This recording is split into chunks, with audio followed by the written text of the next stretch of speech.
Hello everyone. देखो, मेरे हाथ में एक बुक है और ये कौन सी बुक है आप सब जानते हो। काफ़ी अच्छा लग रहा है। और आज देखते देखते 9th एडिशन आ चुकी है।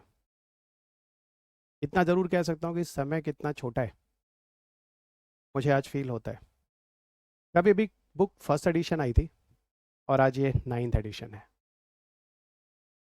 इसके लिए specially I thanks to my students जिन्होंने इस बुक को यहाँ तक पहुँचाया है। और उम्मीद करता हूँ आगे भी ये बुक अच्छे रिकॉर्ड्स बनाती रहेगी। बहुत सारे रैंक 1 तक ने इस बुक के बारे में अच्छे रिव्यूज़ दिए हैं और उम्मीद करता हूँ आगे आने वाले रैंक 1 भी इसके बारे में अच्छी रिव्यूज़ देने वाले हैं। देखो, आज मैं बहुत सारी चीज़ें आपको बताने वाला हूँ इस बुक की जर्नी के बारे में। इस बुक के अंदर कैसी चीज़ें दी गई हैं और उससे बड़ी बात, इस बुक को कैसे पढ़ना है। क्योंकि दिखने में बुक हो सकती है 600 500 700 कितने के भी, आई डोंट नो, पर इसमें कंटेंट जो है वो 15 से 20 हज़ार रुपए का है। This video I will try to keep in bilingual, मतलब मैं इंग्लिश हिंदी में ही बातें करूँगा। ओके, सो थोड़ा फील होता है। इसका मतलब है कि आप जब भी इस बुक को पढ़ने जाएंगे उसके पहले इस वीडियो को सुन लेंगे। इसमें बहुत कुछ चीज़ें हैं और ये आपको मैं इस बुक को शुरू करने के पहले, या ऐसे कह लो इस बीच में, आपको कहीं स्टोरी भी बताऊंगा। इस बुक को मैंने कैसे लिखा, क्यों लिखा और कैसे आज मैं यहाँ तक इस बुक के थ्रू पहुँचा। मतलब दिल की बात, ये मेरे मन की बात नहीं है, दिल की बात है। तो चलिए स्टार्ट करते हैं। मुझे अपने कमेंट ज़रूर दीजिएगा। निगेटिव भी चलेगा, बिल्कुल निगेटिव भी चलेगा। देखो, इस पूरी बुक में how to crack UPSC with science and technology in this 9th edition book, इस पे बात करेंगे। कैसे बुक सपोर्ट करने वाली है, everything. How to complete science and technology preparation with 9th edition book for the prelims and mains examination. जितने भी लोग 2026 या 2027 के लिए जा रहे हैं, सबको इस बुक को कैसे पूरी तरह से यूज़ करना है। क्योंकि यहाँ पर रवि सर सिर्फ आपको एक रिटर्न फॉर्मेट में नहीं मिलने वाले हैं, 100+ वीडियोस के फॉर्म में भी देखने वाले हैं। इस बुक के बाद, सॉरी, इस डिस्कशन के बाद, इस वीडियो डिस्कशंस के बाद, आई एम वेरी श्योर शायद मैं उन लोगों के आँख को भी खोल सकूं जिनको अभी भी लगता है कि साइंस एंड टेक सिर्फ करंट अफेयर्स है, कि सिर्फ करंट अफेयर्स करके चले जाएं और हम साइंस एंड टेक के सारे क्वेश्चन नहीं तो भी 80% 70% बना लेंगे। तो आप अभी भी गलत फहमी में हैं। और अभी भी मैं आपसे कह रहा हूँ, अगर आप इन्हें ठीक से समझ जाएंगे जिन बातों को मैं कह रहा हूँ, तो अगर 15 क्वेश्चन भी आते हैं तो 10 questions around you all people can solve very easily, पर शॉर्टकट से नहीं। चलिए स्टार्ट करते हैं। देखो, इन दिस बुक में जो सबसे नई चीज़ है जो मैं लेकर आया हूँ, मैं क्या, मेरे मैग्रा हिल प्लेटफॉर्म ने जो लेकर आया है, उसमें कोर्सवेयर डिज़ाइन किया है। कोर्सवेयर में हमने क्या किया है कि यूपीएससी की पूरी जर्नी, पूरी प्रिपरेशंस, मतलब प्रीलिम्स, मेंस और इंटरव्यूज, ओके, सब कुछ about the knowledge about mains paper, how to write the mains answer, mains model answers, PT के पेपर डिस्कशंस, एवरीथिंग, सब कुछ इस बुक में है। ज़्यादातर मैंने देखा है ये बुक किसी के रेफरेंस के बाद ही आप लेते हैं, या फिर किसी सोशल मीडिया पे जाते हैं या फिर गूगल पे टाइप करते हैं which is the best book for science and tech, तब जाके आप इन चीज़ों को लेते हैं।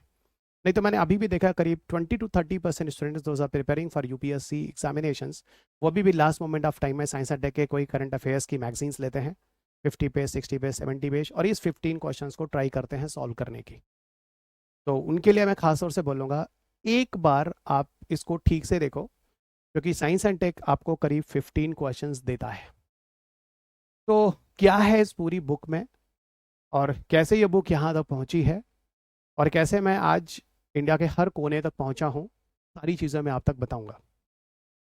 देखो बच्चों, how this book will helpful in integrated preparation of general science and technology with courseware, थोड़ी सी चर्चा मैं इस बारे में जरूर करूँगा इन बिगनिंग। और एक बात और बता दूँ, ये book is this book is not only available in English medium, ये बुक हिंदी मीडियम में भी अवेलेबल है। इस पूरे कोर्सवेयर में क्या क्या है आप देख लो। यहाँ पर सिर्फ रवि सर के रिटन कंटेंट ही नहीं है, chapter wise, that is important for UPSC examinations. यहाँ पर रवि सर के वीडियोस हैं और टोटल मैंने बोला 100+ वीडियोस हैं। मैंने बोला ना, यानी इस बुक में आप करीब 15,000 to 20,000 का कंटेंट पा रहे हैं। ओके, जिसके लिए आप मेरे कोर्सेज को सुनते हैं, मेरे मॉड्यूल क्लासेस ज्वाइन करते हैं, क्लासेस में आते हैं। ओके, काफ़ी हद तक एक सपोर्टिंग हैंड की तरह ये पूरा कोर्सवेयर आपको काम करने वाला है। 65+ कॉन्सेप्चुअल वीडियोस दिए गए हैं। ओके, कॉन्सेप्चुअल वीडियोस मतलब इंपॉर्टेंट टॉपिक्स। अच्छा, एक बात और मैं सबसे पहले बता दूं, इस पर जाने के लिए करना क्या है। देखो, ऐसा है कि ये बुक मेरे हाथ में आ चुकी है। यहाँ पर एक स्कैन कोड है, आप स्कैन कोड को मोबाइल फ़ोन में स्कैन करो और उसके बाद पीछे जाओ, यहाँ पर एक यूनिक कूपन कोड लगा हुआ है ना, इसको स्क्रैच करो। मैंने तो स्क्रैच कर लिया है क्योंकि I can access in my mobile phone right now. और इसके बाद इस स्कैन कोड को आप उसमें टाइप करो। इसके बाद आप पूरा का पूरा ये 100+ वीडियोज जो मैं आपको बता रहा हूँ, सारा का सारा वीडियो आप एक्सेस कर लोगे। आप समझ गए मैं कहना क्या चाह रहा हूँ। तो ये तरीका है, इसके थ्रू आप स्कैन कोड कर लोगे। और अगर ज़्यादा दिक्कत होती है तो आप यहाँ पर कुछ नंबर्स हैं, कॉन्टैक्ट वगैरह है, आप उनसे सपोर्ट ले सकते हैं। देखो, एक चीज़ और मैं बता दूं, इस बुक के अंदर फिलहाल क्या क्या चीज़ें हैं, ठीक है, सब कुछ इस बुक से आपको समझ, इस पूरे इस वीडियोस में, आई एम वेरी श्योर ये वीडियो 1 घंटे का होने वाला है, पर it is my request to everyone, आप में से जितने भी लोग 9th एडिशन पढ़ने हैं उससे पहले ये वीडियो जरूर देख लेना, तब आप इस बुक को अच्छी तरह से यूज़ कर पाओगे। इस बुक को आप अच्छी तरह से यूज़ कर पाओगे। क्या है, 65 कंसेप्चुअल वीडियोस हैं जो आपको चैप्टर्स के बाद मिलेंगे, चैप्टर के अंदर मिलेंगे। 65 कंसेप्चुअल प्लस कंसेप्चुअल वीडियोस, मतलब इंटरेस्टिंग टॉपिक्स हैं जिसमें आपको स्कैन कोड कर करके आपको वीडियोस दिखाता हूं। जैसे मान लो ये एक टॉपिक है कोल गैसिफिकेशन, तो जब आप पेज नंबर 136 पर आओगे और कोल गैसिफिकेशन आप बुक से पढ़ रहे होगे, आप इसको स्कैन करोगे तो कोल गैसिफिकेशन वीडियो चलने लगेगा। ओके, कि what is the coal gasification, Bharat सरकार क्यों कोल गैसिफिकेशन में ज़्यादा काम कर रही है, क्या क्या चीज़ें कोल गैसिफिकेशन से लेके नई नई आ रही हैं, कोल गैसिफिकेशन होता क्या है, स्कैन कोड के साथ आपको मिलेगा। ऐसे मिलाकर 65 से ज़्यादा वीडियोस, इस पूरी बुक को पढ़ोगे आपको टॉपिक्स के बीच बीच में मिलते जाएंगे। जैसे यहाँ आपको मिला, ऐसे अब जब आप तो एक दो एग्जाम्पल दे देता हूँ जस्ट फॉर द डिस्क्रिप्शन की, मतलब आपको दिक्कत ना हो इस बुक को पढ़ते समय। और मैं पेज नंबर ही बोलता, ये देखो पेज नंबर इज द 46 में यहाँ देखो एक टॉपिक है नेशनल हाइड्रोजन मिशन। तो जब आप नेशनल हाइड्रोजन मिशन पढ़ोगे, इसको स्कैन करोगे, आपको तुरंत समझ में आ जाएगा इसमें है क्या। क्लियर एवरीवन, इसमें है क्या, आपको तुरंत समझ में आ जाएगा। ठीक है, ऐसे करते करते इस पूरी बुक के अंदर टोटल 65+ वीडियोस हैं जो ऐसे इंपॉर्टेंट टॉपिक्स। अब आगे जाओ तो स्पेस टेक्नोलॉजी में जाओ तो आपको स्पेस डेक्स पे मिल जाएगा, स्पेस डॉकिंग एक्सपेरिमेंट मिल जाएगा। इवन इसमें आगे जाओगे तो ऐसे करते करते आपको चंद्रयान 4 पे भी मिल जाएंगी चीज़ें, है ना, वीनस मिशन पे मिल जाएगा, शुक्रयान में क्या, अब ये देखो गगनयान मिशन है, गगनयान का स्कैन कोड है। ऐसे मतलब ऐसे करते करते ये देखो ये क्या, शुक्रयान मिशन है, वीनस ऑर्बिटर मिशन वोम पर है। इसके अलावा आप ये देखो यहाँ पर आपको चंद्रयान 4 है, यहाँ देखो भारतीय अंतरिक्ष स्टेशन है। ये देखो ये क्या बच्चा, ये है ल्यूपेक्स मिशन जो इंडिया जापान के साथ मिलकर जो वर्क चल रहा है, ठीक है, जो आगे आने वाला मिशन होगा। ठीक है, तो ये सारे के सारे स्कैन कोड हैं। अब मेरे ख्याल से आपको समझ में आ गया कि ये, अब जैसे ये स्पेडेक्स के ये इन्फोग्राफिक्स हैं, ये सारी चीज़ें, ये वीडियोस कैसे आपको यूज़ करना है। लेकिन याद रखना, पहले स्कैन कोड और वो QR कोड जो आपको मिल रहा है उसको लिखोगे, जाओगे, और ये जो शुरुआत में मैंने आपको फिर बोल दे रहा हूँ, ये जो कूपन कोड है उसको यूज़ करोगे, इसके बाद आप ये सारे के सारे वीडियोस एक्सेस कर सकते हो। पहली चीज़। दूसरा, इस बुक के अंदर टोटल 11 यूनिट्स हैं, मतलब मेन कोर अगर हम बात करें तो 11 चैप्टर्स हैं। और ये 11 कोर जो चैप्टर्स हैं वो कौन कौन से हैं, science and technology in India, energy, space technology, 4th communication information technology, index की बात कर रहा हूँ, 5th defence technology, 6th artificial intelligence robotics and nano technology, 7th intellectual property rights related rights, 8th universe and particle physics, 9th is the biotechnology, 10th health and disease with various immunisation programme, और 11th मिस्टेनियस। आपके paper में अगर science and take से कभी भी कोई भी question आया है, पूरी चीज मैं अभी आपको दिखाऊंगा, वो सिर्फ इसी 11 चैप्टर से आया है। गॉट इट, सिर्फ इसी 11 चैप्टर से आया, इसीलिए ये पूरे के पूरे 11 यूनिट्स ही इस पूरी की पूरी बुक में दिए गए हैं। और एक बात और, this book is not written only for the prelims examination, क्योंकि मुझे पता है आप में से काफी बच्चे ऐसे होंगे जो मेंस भी लिखेंगे। और another part I just want to tell you, ये बुक सिर्फ यूपीएससी के हिसाब से नहीं लिखी गई है, आपके स्टेट पीसीएस के भी करीब करीब 100% क्वेश्चंस कवर होंगे, चाहे वो UP, MP, Rajasthan, Jharkhand, Kerala PCS, या फिर महाराष्ट्र, या फिर आप तेलंगाना, या फिर आंध्र प्रदेश, या Karnataka KS, any examination you are going, आपका सारा का सारा साइंस एंड टेक्नोलॉजी का सिलेबस इससे कवर होता है। क्योंकि इन दिस बुक राइटिंग में मैंने सारे के सारे स्टेट पीसीएस के भी सिलेबस देखे। और अगर आप यूपीएससी के सिलेबस कवर कर लेते हैं तो उसके अंदर आप देखिए तो आपके स्टेट पीसेस के सारे सिलेबस, स्टेट के फिर भी थोड़े थोड़े यूनिट्स होते हैं, यूपीएससी में फिर भी that is the broad syllabus. एक बात ये समझ में आ गई। तो ये 11 यूनिट्स पढ़ना है। और एक बात और बता दूं, इस बुक में सिर्फ प्रीलिम्स ही नहीं दिया गया है, इस बुक में मैंने मेंस के भी सारे के सारे डिस्कशन किए हैं और उस बारे में भी मैं आपको बताता हूं। यानी ये book is not only for the prelims, still it is important for the mains examinations. यानी ये बुक पूरी तरह से इंटीग्रेटेड तरीके से लिखी गई है। तो यहां पर मैंने क्या किया, अच्छा एक बात और मैं आपको दिखाता हूं। आपको पता है यूपीएससी का जो प्रीलिम्स एग्जामिनेशन नया पैटर्न स्टार्ट हुआ है वो 2011 से स्टार्ट हुआ है। तो 2011 से लेकर 2025 तक यूपीएससी ने कौन कौन से क्वेश्चंस इन सारे 11 चैप्टर से पूछे हैं किस किस ईयर में, वो सारे के सारे चैप्टर के बाद में, जैसे आप मान लो फर्स्ट चैप्टर कंप्लीट करते हो, जैसे ये पहला चैप्टर कंप्लीट किया तो पहला चैप्टर, या मान लो ऐसे थर्ड चैप्टर लेते हैं, थर्ड चैप्टर थोड़ा बड़ा चैप्टर, थर्ड चैप्टर आपने कंप्लीट किया तो थर्ड चैप्टर को जब आप पढ़ो तो सबसे पहले थर्ड चैप्टर में आप इसके इंडेक्स को देखो, इस इंडेक्स को देखो कि इस इंडेक्स में क्या क्या चीजें लिखी गई हैं, उसके हिसाब से ही अंदर पूरा का पूरा स्ट्रक्चर्ड है चैप्टर, ठीक है। और बॉक्स में जो चीजें दी गई हैं वो इंपॉर्टेंट चीजें हैं, वो ध्यान रखना। और बीच बीच में जहां जहां जरूरत है to create the interest infographics भी दिए गए हैं, ठीक है।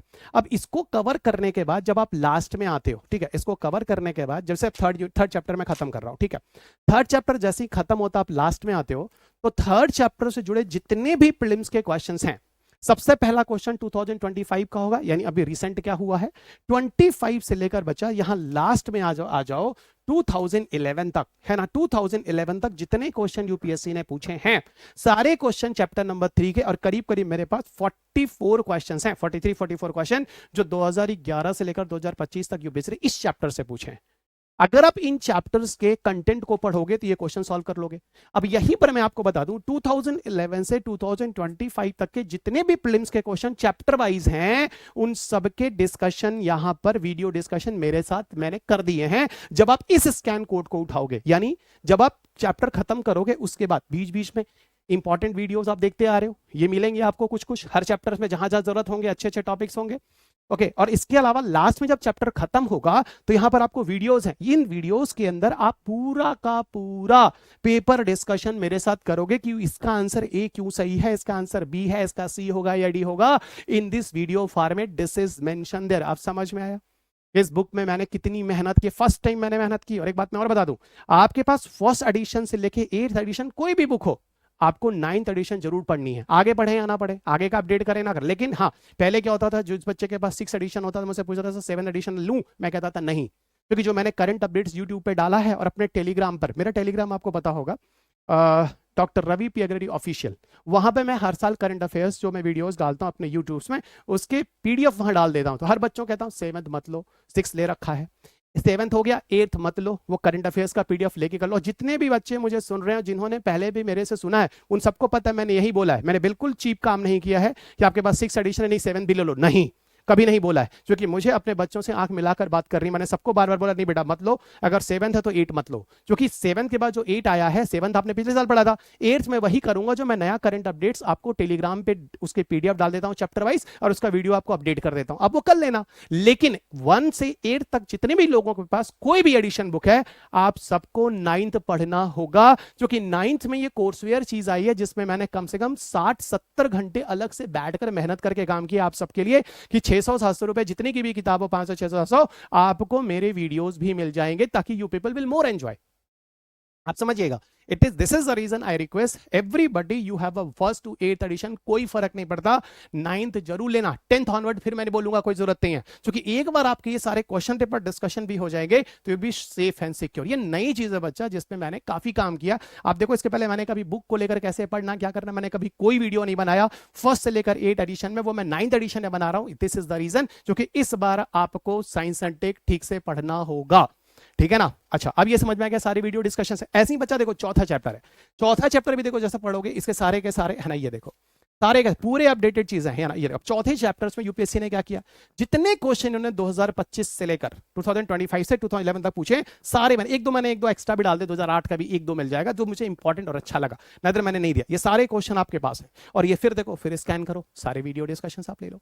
यानी इस बुक में मैंने क्या किया है अब आपको और क्लियर हो गया होगा कि मैं क्यों 9th एडिशन बुक के लिए हर किसी को बोल रहा हूं पूरे इंडिया में अगर कोई भी यूपीएससी देने जा रहा है तो आपको ये बुक पढ़नी ही पढ़नी है, वीडियो सुनने ही सुनने हैं। और मैं क्यों कह रहा हूं, ये किताब 15 से 20 हजार रुपए की किताब है, जो कि आपको रवि सर आपको मिल जा रहे हैं आपके अपने मोबाइल फोन पे। I hope you understood very well guys. तो अगर बुक का कॉस्ट जितना भी होगा, वो बुक की वैल्यू आपको बहुत ज्यादा है, जब आप पढ़ेंगे तो आपको समझ में आ जाएगा। ठीक है, तो ये पीटी हो गया।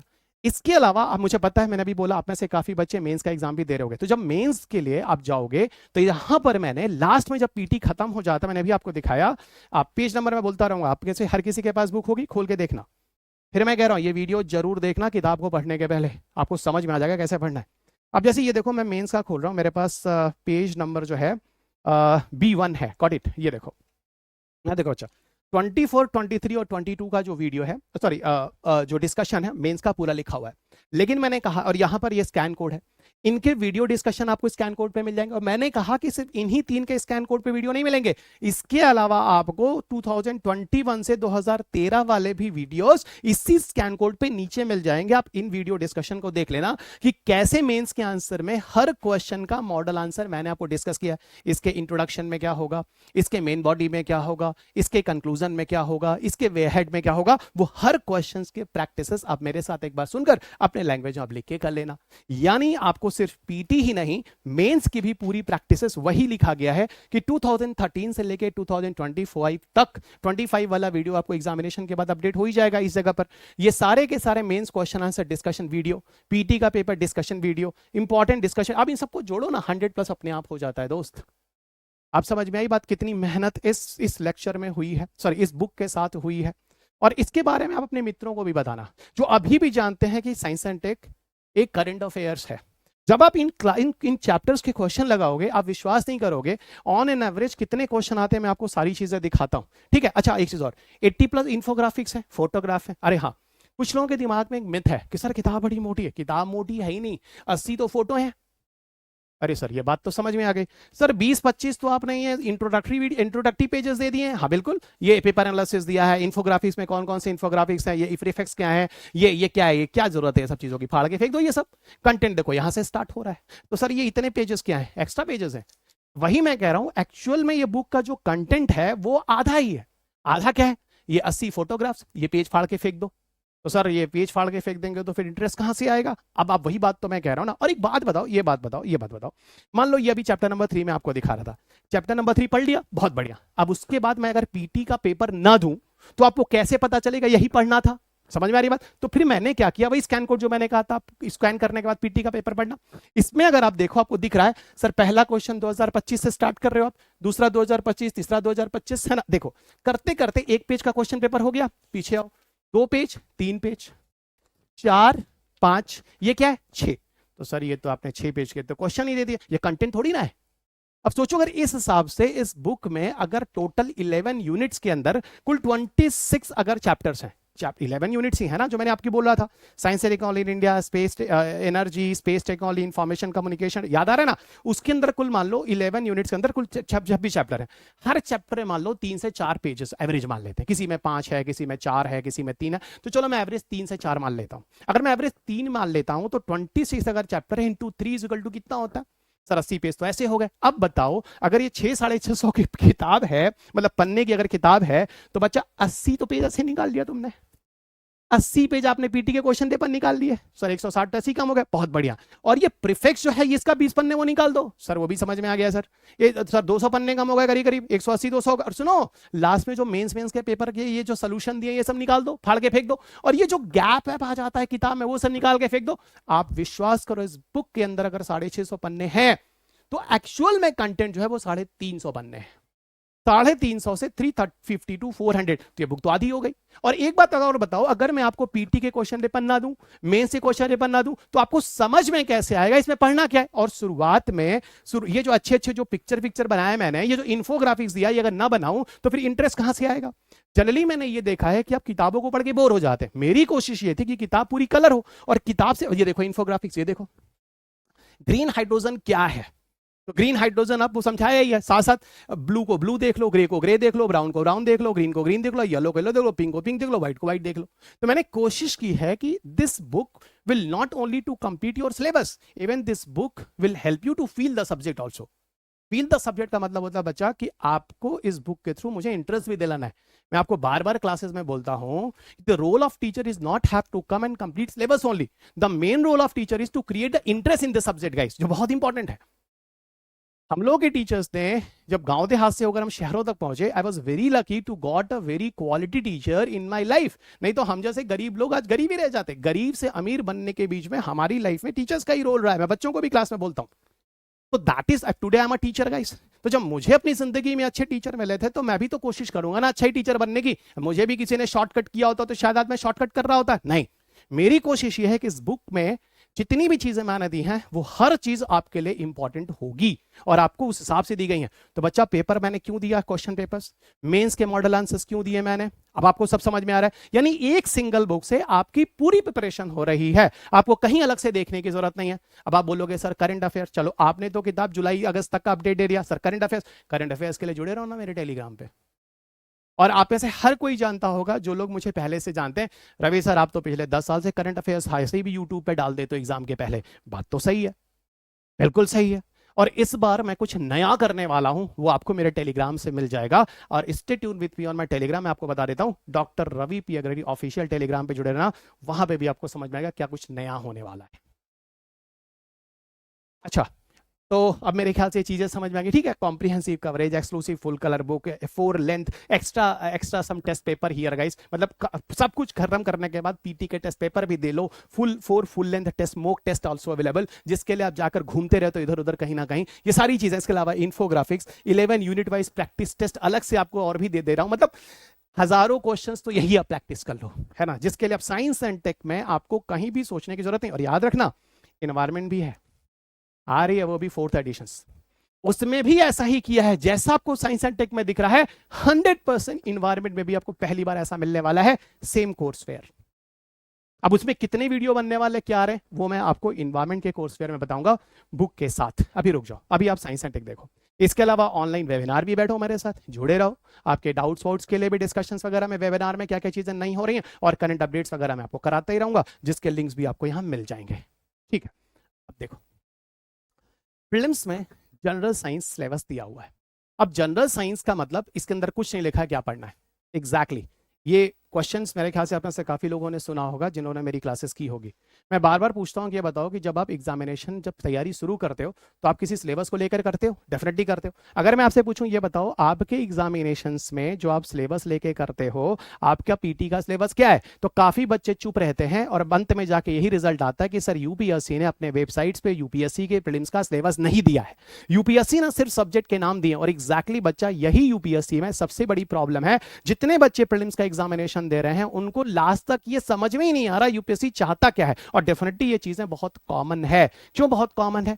कॉमन इसलिए है क्योंकि आपके सिलेबस में चाहे वो history, polity, economy, geography, Indian society, कुछ भी हो, सिर्फ उन्होंने नेम ऑफ सब्जेक्ट्स दिए हैं। तो आपके सिलेबस में अगर आप साइंस एंड टेक साइंस में जाओगे तो आपके सिलेबस में उन्होंने सिर्फ जनरल साइंस लिखा है, पर जनरल साइंस के अंदर क्या पढ़ना उन्होंने नहीं लिखा है। और यही यूपीएससी की सबसे बड़ी प्रॉब्लम है यूपीएससी के प्रिपरेशन में। और मैं बार बार कहता हूं, आप में से काफी ऐसे लोग होंगे जिन्होंने अपने अगल बगल ऐसे भैया दीदी को देखा होगा जो पिछले 3 अटेम्प्ट से डिस्कशन एग्जाम दे रहे होंगे। Even they are very talented, जब उनसे बात करते होंगे लगते होंगे इनका तो होना चाहिए, और रैंक होल्डर्स हैं, पर पता चलता होगा भैया का 3 बार में पीटी नहीं हुआ, 4 बार पीटी नहीं हुआ। मैं उनकी बात कर रहा हूं जो आपके अगल बगल बैठे हुए हैं। और आप जब उनसे डिस्कशन करते हैं यार नॉलेज तो बहुत है, तो अल्टीमेटली जो गेम है दोस्त वो है रिलेवेंट और इररिलेवेंट का। यानी आप जो चीजें पढ़ रहे हैं वो काम का है या फालतू चीजें पढ़ रहे हैं। अब फालतू चीजें क्यों हो सकती हैं? टेलीग्राम, यूट्यूब का जमाना है, हर जगह आपको आज कंटेंट मिल जाता है, और बिल्कुल मिल जाता है। लेकिन अब बात यही होती है कि जो कंटेंट मिलता है वो रिलेवेंट है या इररिलेवेंट है, उसके अंदर जो चीजें दी जा रही हैं वो काम का या बकवास है। ये चीजें आपके लिए बहुत मायने करती हैं। नॉलेज तो है लेकिन वही बात होगी वो काम का है या बकवास है। यहीं पर आपको कहता हूं, यहां पर आपको दिमाग लगाना होगा। आपके पास सिलेबस नहीं है पीटी का, पर आपके पास क्वेश्चन पेपर है, और यही 15 साल का क्वेश्चन पेपर आपकी आंख खोलेगा। क्लास में मैं एक एग्जाम्पल बताता हूं, आप में से काफी बच्चों को याद आ रहा होगा। हाँ सर, आप एक एग्जाम्पल बताते हो, आप क्लास में कहते हो कि ये एक चूहा है। याद आ रहा है? याद रखना क्लास वालों, जिन्होंने सुना मेरी क्लास, है ना सर, ये एक चूहा है, ठीक है ना, ये उसके पैर है और ये उसकी पूंछ है ना, और ये क्या है? ये घर है। आपको याद आ गया होगा काफी बच्चों। अब मैं बार बार कहता हूं, इस चूहे को इस घर तक जाना है। चूहा कौन है? ये आप हो, है ना। घर क्या है? ये यूपीएससी है। अब इस चूहे को इस घर तक जाना है, इस रास्ते को यूपीएससी ने नहीं बताया है। और इसी रास्ते को जिन बच्चों को समझ में आ गया वो सारे के सारे चूहे, मतलब आप यूपीएससी तक पहुंच जाएंगे, मतलब अपने घर तक। और यही चीज है जो इसी चीज में आप में से 99.9% जनसंख्या भटकती रह जाती है।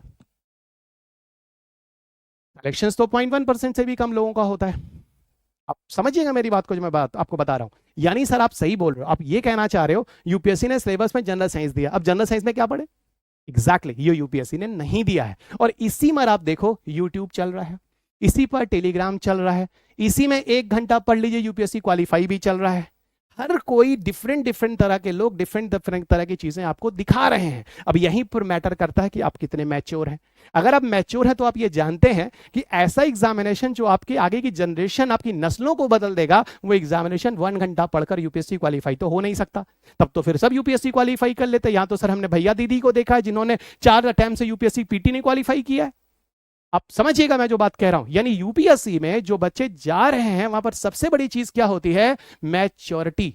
कि आप लिटरली इस एग्जाम्स के लिए मैच्योर हैं या नहीं। यानी शॉर्टकट एग्जाम में नहीं चलेगा। और मैं बार बार कहता हूं, आप पीटी, मेंस और इंटरव्यूज हर लेवल पर चेक किए जाते हैं। आप कहीं भी एग्जामिनर के साथ ब्लफ नहीं कर सकते, आप उसको बेवकूफ नहीं बना सकते। बच्चा 2 डिकेड से ज्यादा मैं आपको पढ़ा चुका हूं। 2003 से मैं आपको पढ़ा रहा हूं। ओके और कई रैंक 1 तक मैंने अपनी फिजिकल क्लासेस से बनाई हैं।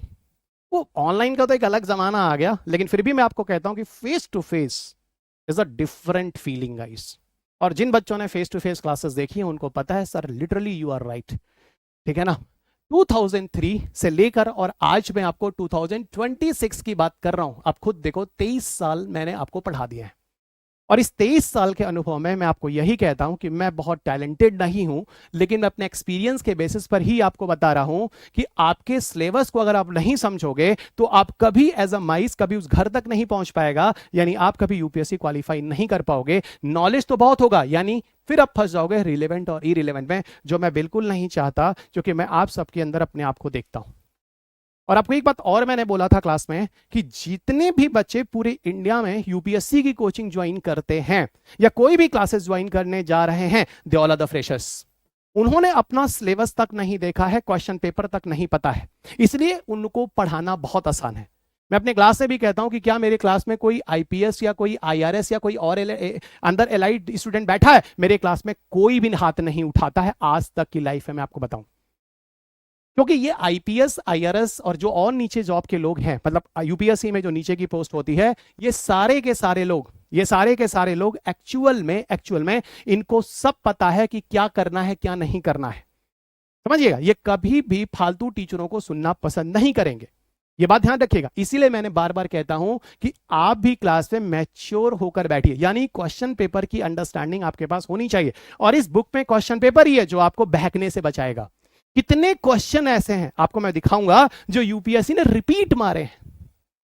क्या किए? रिपीट मारे। रुको अभी तुम लोग, है ना, रिपीट मारे। तो आपके सिलेबस में सबसे बड़ी प्रॉब्लम क्या हो गई? यूपीएससी ने सिलेबस नहीं दिया जनरल साइंस पर। फिर भी हमें सिलेबस बनाना होगा, हमें एग्जामिनेशन क्वालिफाई करना होगा, और इसके लिए हमें यूपीएससी के को समझना होगा। अब देखो यहां पर मैंने क्या किया। मैंने 2011 से लेकर 2025 तक पूरी एनालिसिस की है। ये सारी एनालिसिस मैंने बुक में की है। आप देखिएगा बुक में मैंने सब कुछ किया है। ये देखो 2011 से 2025 का, आप इस पे जाना इंडेक्स पे, ये सब क्यों जरूरी है देखिएगा। पेपर एनालिसिस, यहां पर मैंने सारे सब्जेक्ट यूपीएससी के प्रीलिम्स में जितने भी सब्जेक्ट हैं वो आपको यहां दिख जाएंगे, ये यहां लिखे हुए। फिलहाल मैं आपसे अभी बात कर रहा हूं जनरल साइंस की। इन्वायरमेंट की हम बाद में बात करेंगे, ठीक है? जब इन्वायरमेंट की बुक आएगी उस समय हम आपसे बात करेंगे। यहां देखो लिखा हुआ है जनरल साइंस। जनरल साइंस में 2011 से लेकर 2025 तक यूपीएससी ने कितने क्वेश्चन पूछे हैं सब कुछ लिखा हुआ है। इस क्वेश्चन के बेसिस पर आपको समझ में आता है कि साइंस का इंपॉर्टेंस आपके एग्जामिनेशन के लिए कितना है। ओके जब मैं पहले दिन क्लास में आता हूं, पहले पूछता हूं ये बताओ बच्चा कि कितने क्वेश्चन यूपीएससी साइंस से एवरी ईयर पूछ देता है? तो आपको मिलेगा सर अराउंड करीब, ये देखो 2011 में 21 क्वेश्चन पूछे, और 2025 जो अभी नया गया गुजरा एग्जामिनेशन है उसमें 70 क्वेश्चन आए हैं जो साइंस से आए हैं। Minimum question I found in 2012 that is 11 questions, and maximum question I found that is in 2011 that is 21 questions, और एक यहाँ पे क्वेश्चन 19 में 20 मिला है। यानी अगर हम एवरेज बात करें ऑन एन एवरेज, तो साइंस से 15 question plus minus 2 to 3 question हर साल आ जाते हैं। तो आप इनको शॉर्टकट में कैसे चल सकते हैं? हिस्ट्री, पॉलिटी, इकोनॉमी, ज्योग्राफी पूरा साल पढ़ते हैं, और साइंस के लिए लास्ट में करंट अफेयर्स, कोई करंट अफेयर्स की मैगजीन मार्केट में इंस्टीट्यूशंस के आ जाते हैं, कई इंस्टीट्यूशंस के आ जाते हैं, आप उनके पढ़ के निकल जाते हैं। ये ईमानदारी नहीं है अपने प्रिपरेशंस में। लेकिन ऐसा क्यों होता है, इसके पीछे भी मैं आपसे बात करूंगा। क्योंकि साइंस एंड टेक की कोई भी एनसीईआरटी बुक नहीं आती है। एनसीईआरटी आती है तो बायोलॉजी, फिजिक्स और केमिस्ट्री की आती है। और कोई भी स्टूडेंट जो मेरी बात सुन रहा होगा वो बिल्कुल बोलेगा, हाँ सर 6, 7, 8, 9, 10, 11, 12 में जितनी भी एनसीईआरटी हमने साइंस की पढ़ी है सारी बायोलॉजी, फिजिक्स और केमिस्ट्री की है, कोई भी एनसीईआरटी टेक्नोलॉजी की नहीं है। तो यहां पर इस डिस्कशन से आपको यह समझ में आया कि सर असल में साइंस का रोल 15 क्वेश्चन है प्लस माइनस 2 to 3 क्वेश्चन है। और अगर मान लो ऑन एवरेज 15 क्वेश्चन यूपीएससी हर साल दे रहा है, 2011 से लेकर 2025 तक 15 ईयर्स में 15 क्वेश्चन का मतलब 225 क्वेश्चन ऑन एन एवरेज हमारे पास है हमारी आंख को खोलने के लिए। और यही है 225 क्वेश्चन इस किताब में आपकी आंख को खोलने के लिए। ये जितने क्वेश्चन यहां पर लिखे हैं ये इसी को मैंने क्रॉप करके यहां पर दिखाया है आपको। और ये सारे क्वेश्चन इस किताब में 225 क्वेश्चन हैं। चैप्टर के बाद में कौन से क्वेश्चन किस चैप्टर के बाद आएंगे, उस चैप्टर को पढ़ने आपके बन जाएंगे। और लिटरली बता रहा हूं इस 225 में से कम 25 से 30 क्वेश्चन आपको ऐसे मिलेंगे जो रिपीट हुए हैं, और करीब करीब 7 से 8 क्वेश्चन ऐसे मिलेंगे जो 3 टाइम्स रिपीट हुए हैं। 3 टाइम्स रिपीट हुए हैं। विश्वास नहीं करोगे, आपको एक क्वेश्चन दिखाता हूं, अभी 2025 का दिखाता हूं, मजाक क्यों करूं। 2025 में क्वेश्चन पूछा, ओके, पीएनजीआरबी नहीं, petroleum and natural gas regulatory board, हाँ यही पूछा था, PNGRB, petroleum and natural gas regulatory board, अभी आज ही मैंने क्लास ली है।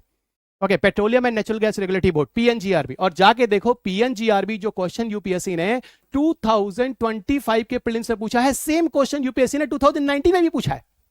अब जितने लोग बोलते हैं कि साइंस एंड टेक सिर्फ करंट अफेयर्स, मैं फिर कह रहा हूं science and take current affairs है लेकिन सिर्फ करंट अफेयर्स नहीं है, तो वो तो ये क्वेश्चन छोड़ देंगे। वो तो कहेंगे अरे 2019 में भी करंट अफेयर्स था, इस साल भी करंट अफेयर्स था। आप बेवकूफ हैं क्या? आपने इसका मतलब कभी सब्जेक्ट को समझा ही नहीं है। और आपको इसीलिए मैंने बोला ये वीडियो आपको सुनना बहुत ज्यादा जरूरी है for everyone guys, for everyone. इस किताब को पढ़ने के पहले इस वीडियो को सुनिए और लोगों को शेयर भी कीजिएगा, वैसे भी शेयर कीजिएगा। इसके अंदर वैसे भी साइंस एंड टेक के बारे में कैसे चलना वो मैंने सारी चीजें शेयर कर रहा हूं। Okay everybody, I am very sure ये वीडियोस आप अगर मेरी वीडियो से बेनिफिट पाते हैं तो इसको शेयर जरूर कीजिएगा और हर ग्रुप पे शेयर कीजिएगा। इस वीडियो को जरूर शेयर कीजिएगा, ये मैं आपसे रिक्वेस्ट करता हूं। अगर मैंने 9th एडिशन लिखी, इसकी कहानी भी सुनाऊंगा आपको, पर वो लास्ट में, पहले काम की बात कर लेते हैं ना। ओके सो अब देखना, ये देखो मैंने आपको क्या बोला, तो जाके देखना 2020 में क्या ये क्वेश्चन आया था petroleum and natural gas regulatory board, क्या 2019 में क्वेश्चन आया। आज ही मैंने डिस्कस किया है दोनों चीजें क्लास के अंदर, और ऐसे एक दो नहीं 50 क्वेश्चन, सॉरी ये करीब करीब 25 से 30 क्वेश्चन। 2016 में जाके देखो यूपीएससी पूछ रहा है लाइफाई क्या होता है, 2020 में पूछ रहा है भैया वीएलसी क्या होता है। अरे लाइफाई को तो वीएलसी कहते हैं, विजिबल लाइट कम्युनिकेशन। देख लो 2016 में क्या कर रहा है, लाइफाई पूछ रहा है, गूगल कर लो अभी कर लो। और 2020 में पूछ रहा है भैया विजिबल लाइट कम्युनिकेशन क्या, लाइफाई को वीएलसी कहते हैं, क्वेश्चन फिर रिपीट मारा। और पता है लाइफाई टेक्नोलॉजी कब इन्वेंट की गई थी? 2011 में, हैरोल्ड हास ने। तो सर ये ना तो 2016 में करंट अफेयर्स था ना तो 2020 में करंट अफेयर्स था, बिल्कुल नहीं था। लेकिन जिन लोगों ने लाइफाई कभी पढ़ा ही नहीं उनको 16 में भी करंट अफेयर्स मिला, 20 में भी करंट अफेयर्स मिला। और देखना अभी जितने लोगों ने लाइफाई अभी भी नहीं पढ़ा है वो 2030 में भी क्वेश्चन आएगा उसको फिर करंट अफेयर्स बोलेंगे। प्रॉब्लम यही है बच्चा, साइंस एंड टेक आपको समझ नहीं आ रहा है, लेकिन मैं समझाऊंगा, मैं पढ़ाऊंगा, मैं बताऊंगा, मैं आंख खोलूंगा, क्योंकि किसी ना किसी को तो करना होगा ना। और क्वेश्चन 15 आते हैं, 2-3 आता तो मैं खुद ये बातें नहीं कर रहा होता, ये मैं किताब लिखता ही नहीं। ये 100 वीडियो बैठकर मैं आपके लिए बना नहीं रहा होता, पेपर के डिस्कशन कर नहीं रहा होता। अगर 2-3 क्वेश्चन आता तो मैं खुद कहता यार छोड़ दे, 100 क्वेश्चन में से वैसे भी 45 पे सिलेक्शन हो रहा है जनरल कैंडिडेट्स में, 50 आजकल जा ही नहीं रहा है, तो काहे मरे जा रहे हो 3 क्वेश्चन के लिए। लेकिन 15 क्वेश्चन आते हैं तो मरना नहीं पड़ेगा आपको, मरना जीना सब पड़ेगा, जागना सोना सब पड़ेगा, आपके पास कोई ऑप्शन नहीं है। और you can not take a risk. मैंने बोला ना हर किसी को यूपीएससी क्यों क्वालिफाई करना है।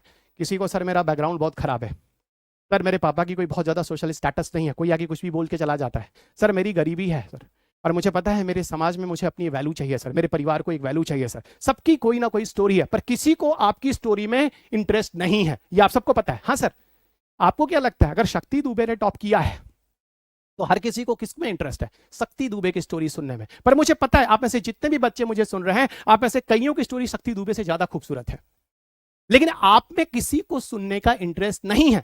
अगर आपको अपनी स्टोरी की वैल्यू बनानी है तो आपको प्रूफ करना होगा, और प्रूफ करने के लिए यूपीएससी क्वालिफाई करना होगा। मेरी बात समझिएगा, एक मोटिवेशन वर्ड था लेकिन ये बात सही है। आप में से हो सकता है कितने ऐसे बच्चे हैं जो शक्ति दुबे से भी बुरी कंडीशन से पढ़ाई किए हों, या और भी बुरी कंडीशन से पढ़ के आए हों और जाके आईएएस क्वालिफाई कर रहे हो, लेकिन अभी आपकी स्टोरी में किसी को इंटरेस्ट नहीं। If you want to make your stories you should have to prove them. आपको पता होगा ये स्टेट में रोनाल्डो का कहना है, याद रखिएगा। अपनी स्टोरी बनानी है तो आपको पहले प्रूफ करना होगा, तब जाके लोग आपको सुनेंगे, नहीं तो यहां किसी के पास टाइम नहीं आपको सुनने के लिए। ओके, तो जितने भी लोग अगर अभी भी ये सोच रहे हैं कि 14 घंटे में लक्ष्मीकांत खत्म, वो यूट्यूब वीडियोस देखते होंगे, आप गलत फहमी में हैं। अगर 14 घंटे में लक्ष्मीकांत खत्म हो जाएगा तो सिर्फ आप ही आईएएस नहीं बनेंगे। यही मैच्योरिटी होती है बच्चा, और यही मैं आपको समझाना चाह रहा हूं। आपकी जिंदगी का सवाल है, ऐसी चीजों के यूट्यूब पे गुमराह मत हो, बिल्कुल मत हो। ये सब्सक्राइबर्स बढ़ाने के लिए बहुत अच्छे हैं, है ना, लेकिन सिलेक्शंस के लिए नहीं। और हमें पता है कि आप में से काफी बच्चे मैच्योर हैं, इन चीजों को समझते हैं। आइए आगे बढ़ते हैं। अब यहां पर मैंने ना डिवीजन कर रखा है, देखो मैंने डिवीजन कर रखा है 2021 से 2025 का डिवीजन कर रखा है, और मैंने यहाँ सारे के सारे सब्जेक्ट को, साइंस को डिवीजन कर रखा है। साइंस को बायोलॉजी, फिजिक्स, केमिस्ट्री और टेक्नोलॉजी में बांट दिया है। यूपीएससी ने नहीं मेंशन किया, यूपीएससी ने मेंशन किया जनरल साइंस पढ़ो, पर मैंने क्वेश्चन पेपर देखने के बाद उसको तोड़ दिया है। बायोलॉजी अलग, फिजिक्स अलग, केमिस्ट्री अलग, टेक्नोलॉजी अलग, ठीक है। और ये पूरा जनरल साइंस जो सिलेबस है, तो जनरल साइंस में जो 21, 11 जो क्वेश्चन आप देख रहे थे 17, ये सारा यहां लिखा हुआ, और इसमें से साइंस एंड टेक में से आप देखो तो सबसे ज्यादा क्वेश्चन आपके पेपर में है। ओके, साइंस एंड टेक में सबसे ज्यादा क्वेश्चन है। एक बार और ध्यान रखना, बायोलॉजी, फिजिक्स एंड केमिस्ट्री के लिए आप पढ़ते हो NCERT book, science and tech की कोई एनसीईआरटी नहीं आती है। और आपके पेपर में क्वेश्चन कहां से आते हैं? सबसे ज्यादा क्वेश्चन 90% टू 100% क्वेश्चन आपके पेपर में साइंस एंड टेक से आते हैं, वही 11 चैप्टर्स जो मैंने अभी आपको बोला था। You should be very clear. देख लो, स्क्रीन से मैं हट गया हूं। फिजिक्स केमिस्ट्री से आपके पेपर में, साइंस यूपीएससी में जनरली क्वेश्चंस नहीं आते। बायोलॉजी से हाँ 1-2 क्वेश्चंस आते हैं। इसीलिए मैं हर किसी को एक रिक्वेस्ट करता हूं कि इस बुक के साथ 9th and 10th की बायोलॉजी आपको एक बार कर लेनी चाहिए, एनसीईआरटी, और खासतौर से स्पेशली बायोलॉजी वाला पार्ट कर लेना चाहिए। और वैसे भी 9th-10th की एनसीईआरटी जो बायोलॉजी है ना, वो आपको बहुत सपोर्ट करने वाली है जब आप इन्वायरमेंट में इकोलॉजी वाला चैप्टर पढ़ रहे होंगे। Producer, consumer, decomposer, photosynthesis, respiration, aerobic, anaerobic, decomposer, ये सारी चीजें आपको वहां हेल्प कर जाती हैं। तो बायोलॉजी आपको वैसे भी पढ़नी चाहिए, क्योंकि बायोलॉजी से आपको काफी सपोर्ट आपको इन्वायरमेंट की इकोलॉजी वाले चैप्टर में मिल जाता है। ठीक से समझना मुझे, मैं बार बार कह रहा हूँ, ठीक है। इसीलिए मैं कहता हूँ बायोलॉजी आपको पढ़नी चाहिए। फिजिक्स केमिस्ट्री को भी न्यूमेरिकल लगाने की जरूरत नहीं, ऊपर ऊपर से उसे कंसेप्ट को लेकर निकल जाना चाहिए, ठीक है। 9th-10th की फिजिक्स केमिस्ट्री भी आपको ऊपर से देखनी चाहिए, बायोलॉजी डिटेल में ठीक से पढ़नी चाहिए। तो अल्टीमेटली आपके यूपीएससी में क्या चाहिए? Science and tech. ओके, यहाँ बायोलॉजी, फिजिक्स, इसका मतलब यहाँ पर एनसीईआरटी बहुत ज्यादा हेल्प नहीं करने वाली है आपको, लेकिन फिर भी मैंने बोला 9th और 10th की एनसीईआरटी आपको साइंस की एक बार पढ़ लेनी चाहिए। अब देखो, ये जो 11 चैप्टर्स मैंने आपको बोले, 11 यूनिट्स जो मैंने बोला, इस पूरी किताब में 11 यूनिट्स हैं, और 11 यूनिट्स के अंदर कुल मिला के 26 चैप्टर्स हैं। मतलब यूनिट्स के अंदर, एक यूनिट्स के अंदर 3 पार्ट बने, उनको 3 चैप्टर बोल दिया। एक यूनिट्स के अंदर 2 पार्ट बने, उसको 2 चैप्टर बोल दिया। ऐसे करते करते 11 यूनिट्स, बट एक्चुअल में 11 यूनिट्स 11 चैप्टर ही समझो, ठीक है ना। अब देखो ये 11 यूनिट्स कौन कौन से हैं, मैं आपको दिखा देता हूँ। Science and technology in India, first unit. Second one energy, third one space technology, fourth information communication technology, fifth defence technology, six artificial intelligence, robotics and nano technology, seventh IPR and related rights, eighth universe and particle physics, ninth biotechnology, and 10th health and disease with various immunisation programme, last miscellaneous topic. ये सारे के सारे 11, ध्यान देखो, फिर जाना खोलना, यहां मैंने सारे के सारे क्वेश्चन पेपर के नंबर तक दे रखे हैं कि अगर साइंस एंड टेक में ये जो 11 चैप्टर्स हैं उनमें किस किस ईयर में कितने क्वेश्चन है। अच्छा, मैं बार बार कह रहा हूं 11 ऑनवर्ड्स ही मैं आपको दिखा रहा हूं, क्योंकि न्यू पैटर्न प्रीलिम्स एग्जामिनेशन का जो स्टार्ट हुआ है वो 2011 से हुआ है, ठीक है। तो 11 ऑनवर्ड से चलिए 2025 तक। और देखो यहां पर आपको खुद दिख रहा होगा कि पहले वाले चैप्टर से नंबर ऑफ क्वेश्चन पीटी में बहुत कम है। सेकंड वाले चैप्टर एनर्जी से बहुत सारे क्वेश्चन है, 5 4 4 6, यहाँ पे देखो 5 5 5, ये 56। सोचो, यानी आपको पूरी की पूरी स्टडी कर दी मैंने, आपको ढूंढने की जरूरत ही नहीं है, आपको परेशान होने की जरूरत ही नहीं है। मैंने आपको यह भी बता दिया कि इस 11 चैप्टर्स में से कौन से चैप्टर ज्यादा इंपॉर्टेंट है और कौन से चैप्टर में ज्यादा वेटेज है, और इसी हिसाब से आपको उस बुक में, उस चैप्टर में नंबर ऑफ पेजेस ज्यादा मिल जाएंगे उस चैप्टर के अंदर। क्यों? ये आपका आंख खोलेगा। देखिएगा, सारी मेहनत मैंने कर रखी है, आपको ज्यादा मेहनत करने की जरूरत ही नहीं है। All entire hard work I already have done in this book, जो आपको खुद दिखेगा ये एनालिसिस क्यों हुई है यहां पर। और आगे चलते हैं। यूपीएससी का जो मेन सिलेबस है ऑफिशियली सिलेबस यूपीएससी ने जो दिया है उनके वेबसाइट पर, पीटी का सिलेबस दिया नहीं, उन्होंने सिर्फ लिखा है जनरल साइंस, पर मेंस का सिलेबस यूपीएससी ने दिया है। क्या लिखा है? Syllabus of mains examination: science and technology development and their application and effects in everyday life, achievements of Indian in science and technology, indigenization of technology and developing new technology. First paragraph. Second paragraph: awareness in the field of IT, space, computer, robotics, nanotechnology, biotechnology and issue related to intellectual property rights. This is the second paragraph. और आपको literally बताऊं, ये जो आपने syllabus लिखा है ना, इसमें से बहुत कुछ छूटा हुआ है। आर्टिफिशियल इंटेलिजेंस नहीं है, पार्टिकल फिजिक्स नहीं है, डिफेंस नहीं है, पर यूपीएससी के मेंस के सिलेबस में इसमें से भी क्वेश्चंस आए हैं। इसीलिए मेरी रिक्वेस्ट आपसे है कि अगर आप ये 11 चैप्टर्स तैयार करते हैं, ये 11 चैप्टर जो अभी मैंने आपको बोला था, आपके 100% क्वेश्चन मेंस के भी इसी चैप्टर से आते हैं। यहां पर आपको एआई भी है, यहां पे आपको पार्टिकल फिजिक्स भी है, यहां पर आपको डिफेंस टेक्नोलॉजी भी है, जो आपके मेंस के सिलेबस में नहीं लिखा था। इसीलिए मैंने बोला इस सिलेबस से फॉलो कीजिए। आपके 100% क्वेश्चन पीटी और मेंस के इन्हीं सिलेबस के हैं, इन्हीं 11 यूनिट से हैं जो आपको समझा रहा हूं मैं। और ये चीजें सारे के सारे क्वेश्चन इस किताब में लिखे गए after end of every chapters. ठीक है, यहीं पर मैंने सारे के सारे 80+ जो इन्फोग्राफीज उसकी लिस्ट भी आपको दे रखी है। यही इस पेज नंबर पे जाएंगे आपको वो फोटोग्राफ मिल, जैसे यहां पे देखो मैंने खोला hydrogen fuel cell, microbial fuel cell A71। तो जब आप A71 पे जाओगे, अब इतने सारे पेजेस आप फाड़ के फेंक दो। जो लोग ये कहते हैं किताब मोटी है ना, A71 पे जाओगे, अंदर आपको वो सारे के सारे फोटोग्राफ देखो। बायोफ्यूल का A84 पर है, 84 पे देखो बायोफ्यूल का है, बायोफ्यूल का है 84 पे बायोफ्यूल है, ये देखो है ना बायोफ्यूल जनरेशन। ये देखो generation of biofuel, first generation, second generation, third generation, fourth generation, आपको दिख रहा होगा। ठीक है, और आगे चलते हैं। ये मेंस हो गया। अच्छा, मेंस में कितना इंपॉर्टेंस है? जब आप ये लास्ट में जब मेंस के पेपर लगाओगे ना, ये मेंस के पेपर सारे के सारे हैं, पर मेंस आपको बताऊं, आप एक काम करना, मेंस के पेपर आप जैसे से चैप्टर खत्म होता जाएगा, जैसे मान लो एनर्जी कंप्लीट हो गई, अब फिर आप 13 से लेके 24 तक के इसमें आप क्वेश्चन पेपर जाना, देखना आप जितने भी एनर्जी के क्वेश्चन आए होंगे उनको सुन लेना, उन वीडियोस को सुन लेना। ठीक है ना, मतलब इस हिसाब से करना तो you will feel more better guys. और नहीं तो साथ में लास्ट में कंप्लीशन ऑफ द बुक के बाद लास्ट में वीडियोस आप देख लेना, और बैठ के एक बार आंसर भी तैयार कर लेना, एक फाइल बना लेना।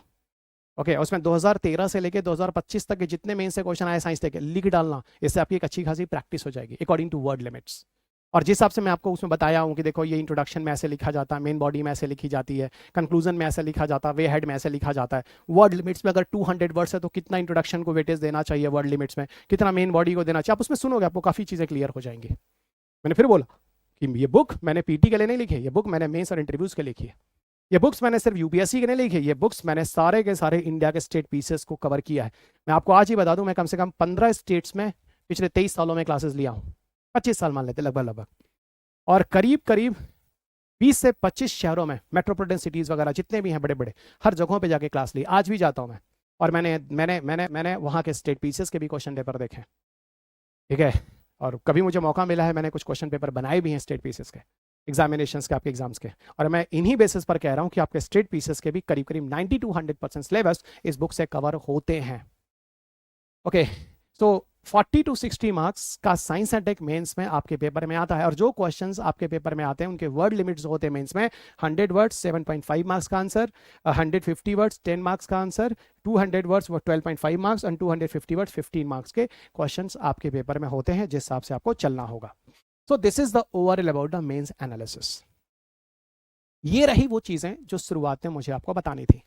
क्वेश्चन पेपर यहां पर दिया हुआ है। अब मैं आपको बताता हूं कुछ वो बातें, तो अब ये मेरे ख्याल से आपको समझ में आ गया इस किताब को कैसे कवर करना है। इस किताब को मैंने लिखी कैसे, देखो मैं 2003 से पढ़ा रहा हूं। उस समय साइंस एंड टेक में कुछ किताबें आती थी, नाम मैं डिस्क्लोज नहीं करूंगा क्योंकि वो किताबें अभी भी आती हैं।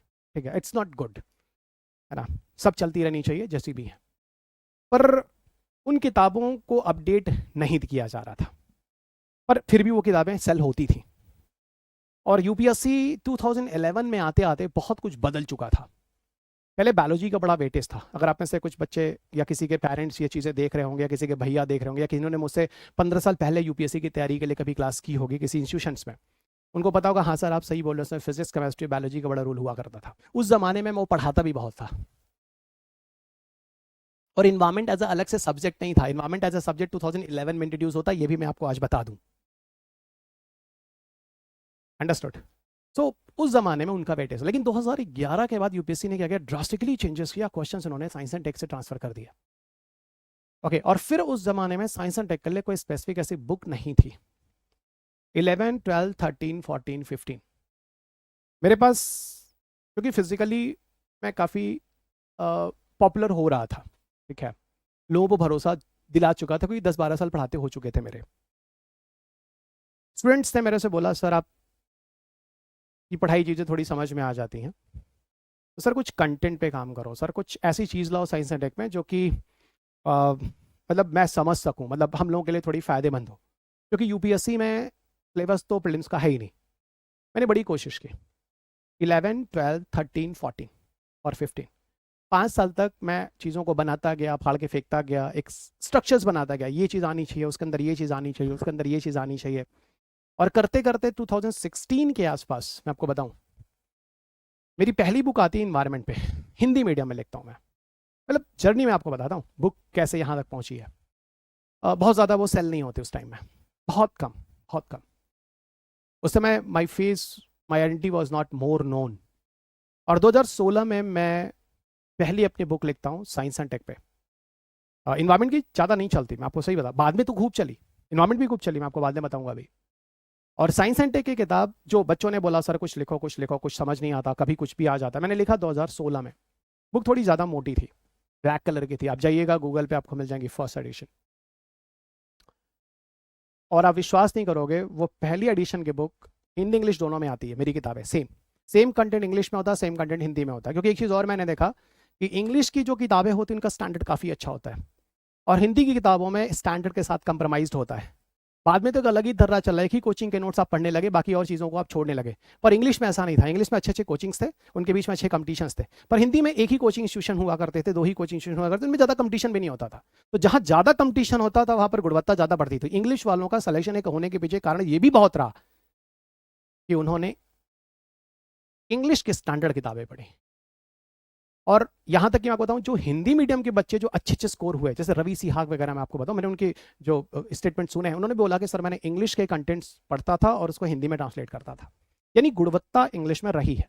तो साइंस एंड टेक में भी हिंदी में अगर आपको बताऊँ तो प्रॉब्लम रही थी, और ये शुरू से रही थी।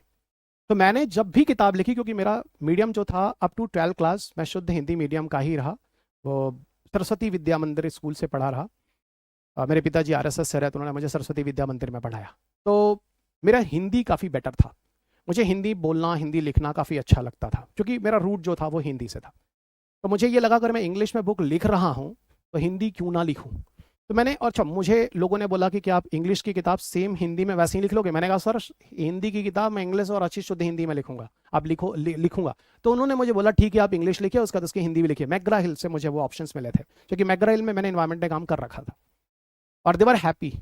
ये अच्छी किताब है, क्योंकि किताब ज़्यादा बिकी नहीं, लेकिन किताब को किसी ने बुरी बोली नहीं, मतलब किसी ने बुरा नहीं बोला, तो they will believe on them. और एक काम मैं कर चुका था, और फिर और एक दूसरी तरफ से आपने बोला था, तो उन्होंने मुझसे बोला कि सर मेरी किताब आती है साइंस टेक में, बहुत ज़्यादा चलती नहीं है, आप थोड़ा काम करोगे, आप आईटी वाईटी के बैकग्राउंड हो, थोड़ा काम करो ना। मैंने कहा ठीक है सर करेंगे। और साइंस टेक तो मेरा कोर एरिया था, साइंस टेक और इन्वायरमेंट, ये 2 ऐसे सब्जेक्ट हैं जो मैं शुरू से आपको पढ़ा रहा हूँ। ओके, और यही 2 सब्जेक्ट पर, और ऑप्शनल में एक एंथ्रोपोलॉजी वगैरह जो मैं आपको पढ़ाता हूँ, ठीक है। फिर उस पर बात कभी और करेंगे, एंथ्रोपोलॉजी पे। ऐसे करके 2016 में पहली एडिशन की किताब आती है, और सेम इंग्लिश और सेम हिंदी में सेम कंटेंट आती है। और आप विश्वास नहीं करोगे, 10,000 कॉपी पहले साल निकालते हैं, लगभग 10,000 के आसपास। और वो किताब हो जाती है हिट, जो मैंने कभी सोची भी नहीं थी, सपने में भी। लेकिन वो किताब हिट होने के पीछे सिर्फ और सिर्फ एक ही कारण था, और वो कारण था मेरे बच्चे, जिन्होंने मेरी किताब को हिट किया था, यानी मेरे स्टूडेंट्स। इसीलिए मैं अपने स्टूडेंट्स को कभी धोखा नहीं देता। मुझे पता है कि आज मैं यहाँ तक अगर पहुंचा हूं तो this is all because of my students, और आगे भी अगर मैं जाऊंगा it is all because of my students. ठीक है, मेरी चीज़ें थोड़ी महंगी हो सकती हैं, लेकिन गुणवत्ता के साथ मैं कभी कोई कंप्रोमाइज़ नहीं करता, क्योंकि थोड़ी मेहनत होती है तो थोड़ा कॉस्ट होता है। आप समझ सकते हैं मैं आपसे क्या कहना चाहता हूँ, और आप ये समझ सकते हैं हाँ सर थोड़ा तो मैटर करता है। तो पहली चीज़, अगर मैं यहाँ तक पहुँचा हूँ, और लास्ट चीज़ भी, तो it is all because of my student. मेरे स्टूडेंट्स उस किताब को इतना पॉपुलर करते हैं, और इंग्लिश और हिंदी किताब बहुत अच्छी, शायद 8 या 9 हज़ार के आसपास, 10,000 मैं रफली बोल रहा हूँ, क्योंकि आसपास टच होती है वो किताब। और वो एक रेवोल्यूशन होता है, और मुझे भी एक बहुत कॉन्फिडेंस देता है, और उस किताब का बड़ा अच्छा फीडबैक आता है। उसके बाद बच्चों मैंने कभी पीछे मुड़कर नहीं देखा, और किताब को फिर तराशना शुरू किया। किताब में मुझे बहुत सारी चीज़ें लगी, और वो किताब उस ज़माने में ब्लैक एंड वाइट थी, और उस ज़माने में लोग किताब पढ़ना पसंद करते थे। तो थैंक गॉड उस समय यूट्यूब का कल्चर नहीं था। बच्चे खुद मेहनत करके नोट्स बनाते थे और फिर कंटेंट डेवलप करते थे। उस ज़माने में कोई ऐसा कोचिंग इंस्टीट्यूशन नहीं था जो नोट्स और कंटेंट बना के आपको पका पकाया देता था। हम लोगों ने वहाँ से जर्नी स्टार्ट की जहाँ हम लोगों ने गड्ढा खोदा है, प्लांट लगाया है। आपने तो पका पका खाया है। तो हम लोग के रूट्स काफ़ी अच्छी रहे हैं। हम लोगों ने पीएचडी की है, तो हमें पता था कि चैप्टर कैसे लिखना चाहिए, कैसे टॉपिक्स और सब टॉपिक्स होने चाहिए। ये चीज़ें हम लोगों ने पीएचडी में सीखी हैं। मेरे गुरुजी थे MS सोदा साहब, GN तिवारी साहब, है ना, इन लोगों ने मुझे सिखाया था। और उसी की देन है कि जब मैं इंडेक्स वगैरह बनाना शुरू किया, पहली ऐसी किताब थी जिसमें हम लोगों ने प्रॉपर इंडेक्स बनाकर चीज़ें दी थी। ओके, कैसे टॉपिक और सब टॉपिक होता है। इसलिए मैं आपको कहता हूँ जब आप चैप्टर को स्टार्ट करें तो सब टॉपिक और टॉपिक पहले देख लें, और उसके बाद उस चैप्टर को शुरू करें, तो आपको आइडिया लग जाता है इस किताब में क्या क्या दिए। देखिए जैसे यहाँ पर है कि 3, 3.1, 3.2, ऐसे आप देखिए किसी एमटेक, किसी बच्चे का एमटेक प्रोजेक्ट या फिर पीएचडी फाइवा जब वो भरता है, उसके पूरे के पूरे अगर उसकी थीसिस देखिए तो इसी तरह लिखी होती है। इस किताब को एक स्टैंडर्ड फार्मूले के बेस पर लिखी थी मैंने, और ये पहली ऐसी किताब थी। अच्छा, अब थोड़ी और कहानी आगे बढ़ते हैं। आई होप आप बोर नहीं हो रहे हैं, ठीक है। बड़ी मेरी इच्छा थी कि आज मैं आपको बताता हूँ, क्योंकि मैंने ये बात किसी को बताई नहीं कभी, और क्लास में कभी इतना टाइम होता नहीं कि मैं आपको ये चीज़ें शेयर करूँ। थोड़ा एक्साइटमेंट है क्योंकि मैंने इसमें मेहनत की है। सफल होगी, आगे कितनी जाएगी मुझे पता नहीं है, पर यहाँ तक मैं अपने बच्चों से पहुँचा, और मुझे पता है आगे मैं अपने बच्चों की मदद से ही पहुँचूंगा। और मैं कोशिश करता हूँ कि आपको वो भी बताऊँगा लास्ट में कि क्या कोशिश करता हूँ। पहले इस कहानी को पूरी करते हैं। बच्चों, फर्स्ट एडिशन में किताब आप लोगों की मदद से बहुत अच्छी चल जाती है, और मैग्रा हिल भी देवर सरप्राइज्ड। पर ऐसा होता है ना कि प्राइवेट प्रोफेशन में कोई क्रेडिट नहीं देता आपको।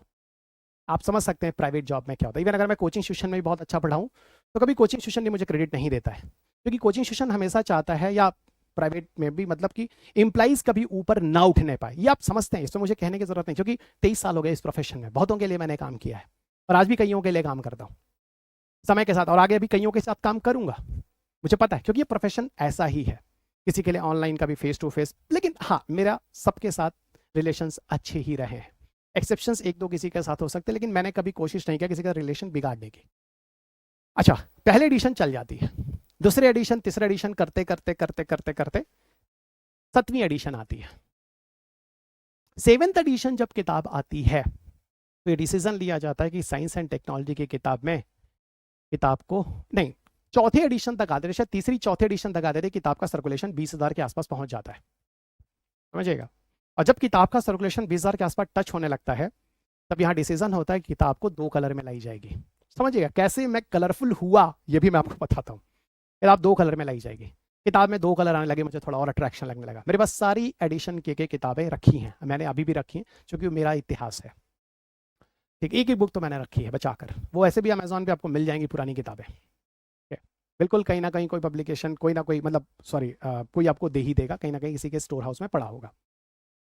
7वें एडिशन तक आते थे, किताब और चल जाती है। फिर वही, आप लोगों ने मुझे भरोसा किया, जिसके लिए मैं आपको साधुवाद स्पेशली मैं बोलूँगा, धन्यवाद भी बोलूँगा। तो मैग्रा हिल डिसीजन लेता है कि रवि अग्रवाल सर की किताब हमारे प्लेटफॉर्म पर फुल कलर में लाई जाएगी, 7th एडिशन की बुक। और 7th एडिशन की बुक फुल कलर में लाई जाती है, और वो है मेरे पास, मैं आपको दिखाता हूँ, मेरे सामने ये किताब है अभी जो मैं दिखा सकता हूँ। ये फुल कलर एडिशन लाई जाती है, मेरे पास है 7th एडिशन की बुक जो लाई जाती है। 7th के बाद ये किताब और हिट हो जाती है, मतलब आप इसे और अच्छी करते हैं। उसके बाद 8th एडिशन की किताब लाई जाती है, थोड़ा और कलर्स और चीज़ों को और ब्यूटीफुल बनाया जाता है।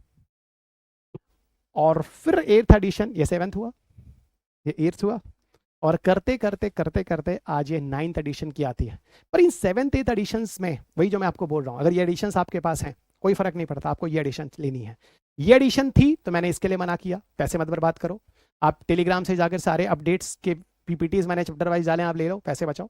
लेकिन इसमें जो ये लाया ना मैंने 100+ वीडियोस, वो पीछे मैंने कभी नहीं लाया। क्यों लाया? क्योंकि मुझे एक चीज़ दिखा, कोचिंग इंस्टीट्यूशंस में अगर मैं पढ़ा रहा हूँ आपको, तो बहुत ज़्यादा फिजिकल में आपको 10,000 बच्चे पढ़ा लेता हूँ एक साल में। ऑनलाइन आप मेरा कोर्स जो ज्वाइन करते हैं, जो लोग मुझसे क्लासेस वगैरह करना चाहते हैं साइंस टेक एनवायरनमेंट का, वो मेरे एप्लीकेशन पर ज्वाइन कर लेते हैं, रवि अग्रवाल क्लासेस वाले ऐप पे।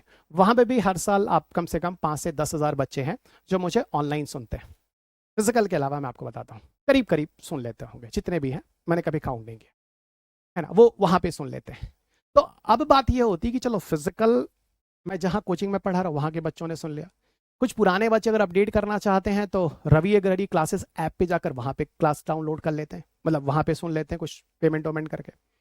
अब इनसे तो लिमिटेड लोग ही पहुंचे ना, लेकिन ये किताब तो आज लाखों लोगों के हाथ तक पहुंच चुकी है, इंग्लिश हिंदी सब मिला ही लो तो लाखों लोगों के हाथ तक पहुंच चुकी है। अब ये लाखों लोगों तक मैं और जुड़ना चाहता हूं तो क्या करूं? तो मुझे लगा एक काम करता हूं, रवि सर की किताब से तो रवि सर की क्वालिटी नहीं पता चल रही, या साइंस एंड टेक में इंटरेस्ट भी नहीं आ रहा है, तो मैं काम करता हूं ना, कुछ वीडियोस दे देता हूं स्कैन कोड करके।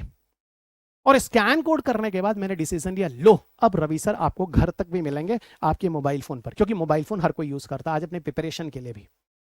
तो मैंने फिर कोशिश की और ये इन्फो, और यहां पर मैंने 100 अपने लाइव क्लासेस, कोई एआई नहीं है, सब ओरिजिनल वीडियोस हैं मेरे, इसमें एक भी एआई नहीं है। AI is very easy guys, अब एआई एडिट एडिट एडिट करके कर लीजिए, नो। मैंने बोला जिस टीचर को आप फिजिकली सुनते हो, अब गांव गांव तक का बच्चा भी मुझे अपने मोबाइल फोन पर सुनेगा और साइंस एंड टेक सीखेगा, क्योंकि मैंने कभी साइंस एंड टेक पढ़ाया नहीं है, मैंने हमेशा कोशिश किया सिखाने के लिए। और आज करते करते बच्चा ये 9th एडिशन है, जो मैं प्राउडली कह सकता हूं, it is all because of my students, और ये पूरा क्रेडिट सिर्फ मेरे विद्यार्थियों का है जिन्होंने मुझे यहां तक पहुंचाया है। और मैंने कभी अपने बच्चों के साथ छल कपट नहीं किया है। हो सकता है कभी मैं चीज़ों को समय पे पूरा ना कर पाया हूं, जिसके लिए मैं बहुत बार क्षमार्थी रहा भी हूं, कि कुछ लोग कहते हैं कि सर एग्जाम से थोड़ा पहले आप वीडियोस देते हैं जिसमें थोड़ा करंट अफेयर्स में लेट हो जाता है, उसके पीछे आप मेरी मजबूरी नहीं समझ सकते, क्योंकि मुझे क्लासेस भी लेनी होती हैं, फिजिकल क्लासेस भी। कभी बार ऐसा होता है कि टाइमिंग नहीं मिल पाता है, उस वजह से थोड़ी वीडियोस देर होता है, लेकिन मैंने पिछले 7-8 साल से हर साल आपको करंट अफेयर्स के वीडियोस अपने यूट्यूब पर डाले हैं, रवि एग्रडी क्लासेस वाले यूट्यूब चैनल पर आपको मिल जाएंगे। और आप सबको पता है कि एग्जाम के पहले, और मैं सिर्फ साइंस टेक का ही नहीं, इन्वायरमेंट का भी डालता हूँ, और ये क्यों डालता हूँ ये भी मैं आपको बताता हूँ। जितने भी कोचिंग इंस्टीट्यूशंस में मेरे से विद्यार्थियों ने क्लास किया है, अब आप 4 साल पहले कर चुके हो, आप आज तीसरा अटेम्प्ट दे रहे हो, आप दोबारा क्लास तो नहीं करोगे ना, कि कोचिंग इंस्टीट्यूशन 2-2 लाख रुपए फीस या 3-3 लाख रुपए, कहाँ जाओगे आप? नहीं कर सकते, दिल्ली में आप हो भी नहीं। तो मैं उन विद्यार्थियों के लिए करंट अफेयर्स की क्लासेस लगातार बनाकर यूट्यूब पे डाल देता हूँ, लेकिन मैं कोई ड्रामा नहीं करता यूट्यूब पे। यूट्यूब पे सीधा आकर डायरेक्ट और सीरियस होकर मैं पढ़ा देता हूँ, शायद इसलिए मेरे बच्चे ही मेरी वीडियो सिर्फ देखते हैं, ये भी मैं आपको बता दूँ। और ना मैं किसी वीडियोस को प्रमोट करता हूँ, ये भी मैं आपको बता देता हूँ, और आप ये जानते हैं। हाँ सर, तो जो बच्चे ऑथेंटिक हैं और जो सीरियस बच्चे हैं, वही उस यूट्यूब चैनल पर आकर, रवि एग्रडी क्लासेस के यूट्यूब पर आकर क्लासेस को सुनते हैं। और मैं भी चाहता हूं कि मुझे भीड़ से अच्छा है कि सही स्टूडेंट ही आकर ज्वाइन करें, क्योंकि सही स्टूडेंट का सिलेक्शन होगा, उससे हमारा भी नाम होगा, उनकी भी पहचान होगी, तो हम दोनों का फायदा उसी से है। पैसा कमाने के लिए वो चीज़ अच्छी नहीं है, और वैसे भी वो पैसे कमाने के लिए मैंने यूट्यूब चैनल बनाया भी नहीं है, वो आज तक पेड चैनल है ही नहीं, उसमें कोई भी एडवर्टाइजमेंट नहीं आता है, और उसका पर्पस दूसरा है, बिल्कुल अलग है।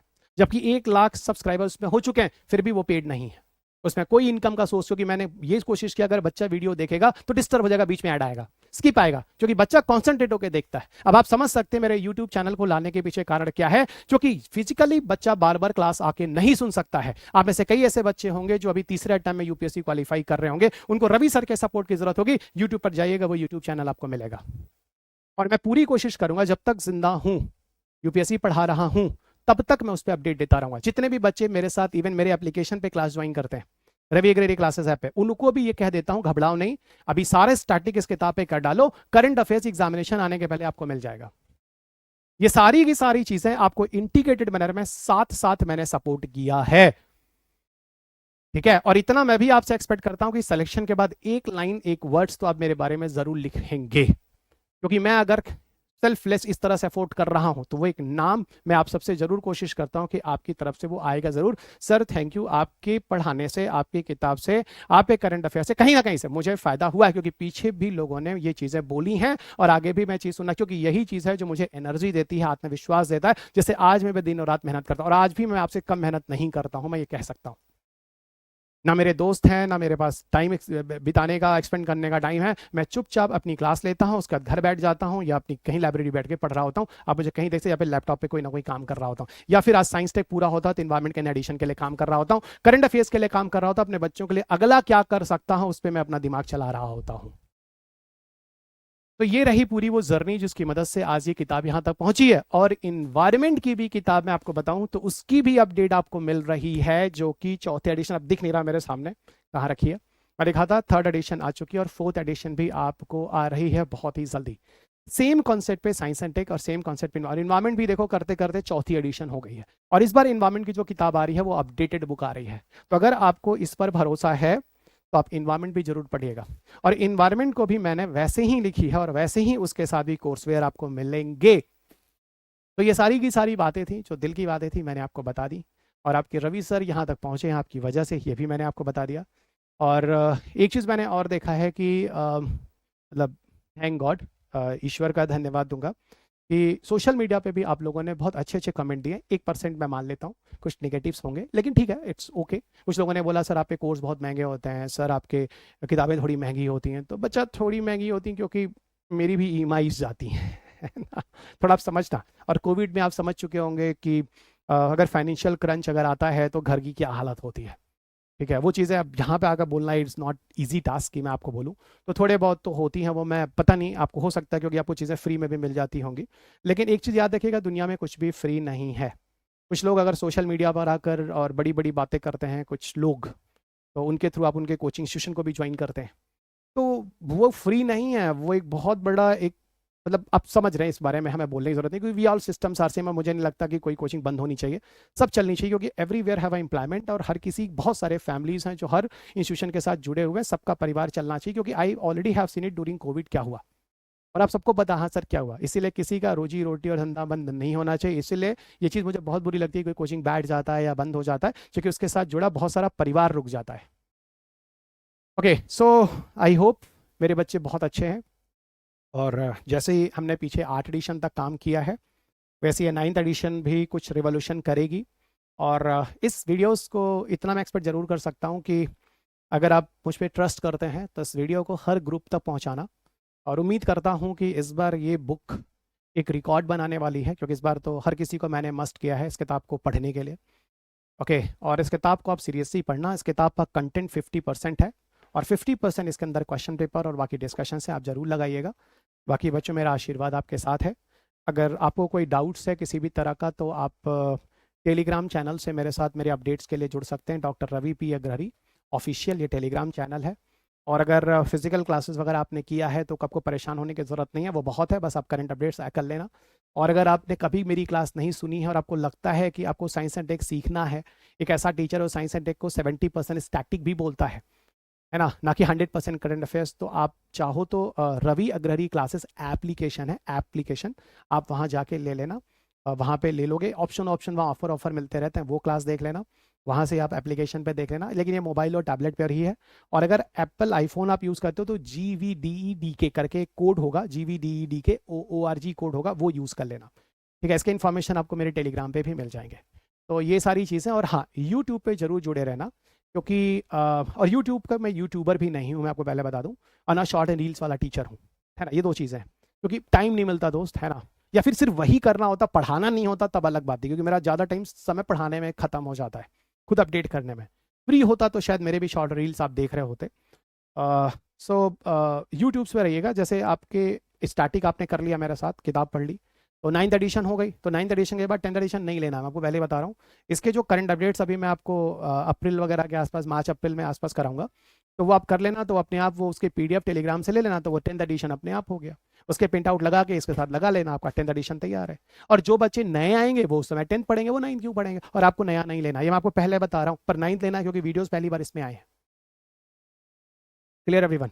सो थैंक यू एवरीवन, अपना ख्याल रखिएगा, स्वस्थ रहिएगा, खुश रहिएगा, मस्त रहिएगा। अरे हाँ, एक चीज़ और, मेरा व्हाट्सएप नंबर भी आप ले लो, 9911809808। अगर बहुत इमरजेंसी है तो मैसेज डालना।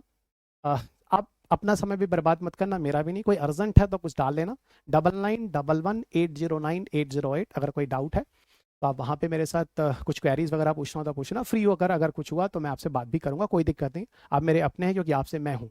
और मेल ID भी आप ले लो, रवि RAVI रवि पी मतलब प्रकाश, उसका P नाम है, रवि P अग्रहरी AGRAHARI, है ना, रवि P अग्रहरी। ये जो नाम लिखा हुआ बुक में, रवि P अग्रहरी, कोई डॉट नहीं है मेल ID में, रवि P अग्रहरी, है ना, 2010@gmail.com। तो आप उस पर मेल भी कर सकते हैं रिगार्डिंग योर डाउट्स। तो चलिए बच्चों, अपना ख्याल रखिएगा, स्वस्थ रहिए, खुश रहिए, मस्त रहिए, मुस्कुराते रहिए। और जिस तरह से आपने 20 सालों से अधिक मेरे पर भरोसा बनाया है, ईश्वर करे ये भरोसा ऐसे ही बना रहे और मैं आपके लिए स्वस्थ रहूं और आपके लिए कुछ और बेहतर कर सकूं आगे आने वाले सालों के लिए भी। और अपना ख्याल रखिए, और आप सबके माँ बाप के कुछ सपने हैं, ठीक है, जो आपके साथ जुड़े हैं उनको पूरा कीजिए और ईमानदारी से पढ़ाई कीजिए, ठीक है, और अपने परिवार को एक अच्छी लाइफ दीजिए और एक अच्छा इंसान बनकर समाज में एक अच्छे आईएएस ऑफिसर्स की तरह बनिए, क्योंकि देश ब्यूरोक्रेट्स चला रहे हैं, पॉलिटिशियंस नहीं। पॉलिटिशियंस अगर चलता तो शायद आज देश नहीं होता, ये आप सबको पता है। I think you people understood very well. तो इन पॉलिटिशियंस को भी दिमाग हमारे देश के ब्यूरोक्रेट्स ही देते हैं, और ये आईएएस आईपीएस आईआरएस ऑफिसर्स अगर चाहें तो देश को डेवलप बना सकते हैं जब चाहें तब। पॉलिटिशियंस कभी देश को डेवलप नहीं बना सकते, मुझे पता है ये कितने पढ़े लिखे और कितने समझदार हैं। तो इन करप्शन और वरप्शन से बचिए और देश के बारे में सोचिए, क्योंकि हम लोग कितने साल रहेंगे, हम लोग के जाने के बाद आप लोग ही हैं। हम क्या कर सकते हैं? शिक्षा दे सकते हैं। अपना काम ईमानदारी से कर रहे हैं, आप भी अपना काम ईमानदारी से कीजिए, देश को आप पे नाज होगा, आने वाला समय आपको याद रखेगा। Thank you everyone, God bless you all, जय हिंद।